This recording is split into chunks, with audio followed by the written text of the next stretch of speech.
श्री दत्तात्रेयांच्या मूर्तीमध्ये दिसणारी प्रत्येक गोष्ट ही केवळ सजावट नसून त्यामागे खोल आध्यात्मिक अर्थ दडलेला आहे. दत्त महाराजांच्या सोबत नेहमी 4 कुत्रे दिसतात. हे 4 कुत्रे म्हणजे 4 वेद आहेत. ऋग्वेद, यजुर्वेद, सामवेद आणि अथर्ववेद. जसा कुत्रा आपल्या धन्याशी एकनिष्ठ असतो आणि 24 तास रक्षण करतो, तसे वेद हे ईश्वरी ज्ञानाचे रक्षण करतात. तसेच कुत्रा हा प्राणी जागरूकतेचे प्रतीक आहे, म्हणजेच भक्ताने नेहमी अध्यात्मात सावध राहावे. दत्तात्रेयांच्या पाठीमागे एक गाय असते. ही गाय म्हणजे माता पृथ्वी आणि कामधेनू आहे. ती पोषण आणि सात्विकतेचे प्रतीक आहे. पृथ्वी जशी आपल्याला सर्व काही देते, तशीच ही गाय आपल्या सर्व इच्छा पूर्ण करणारी शक्ती आहे.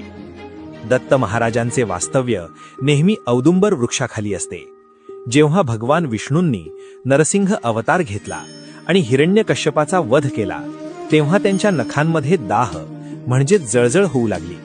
त्यावेळी माता लक्ष्मीने औदुंबराची फळे त्यांच्या नखांना लावली, ज्यामुळे त्यांचा दाह शांत झाला. तेव्हापासून दत्त महाराजांना हा वृक्ष अत्यंत प्रिय आहे. दत्तात्रेयांच्या खांद्यावर एक झोळी असते. ही झोळी आपला अहंकार अर्पण करण्यासाठी असते. आपण आपला अहंकार त्यांच्या झोळीत टाकला की ते आपल्याला ज्ञान देतात. दत्तात्रेय हे साधेपणाचे प्रतीक आहेत.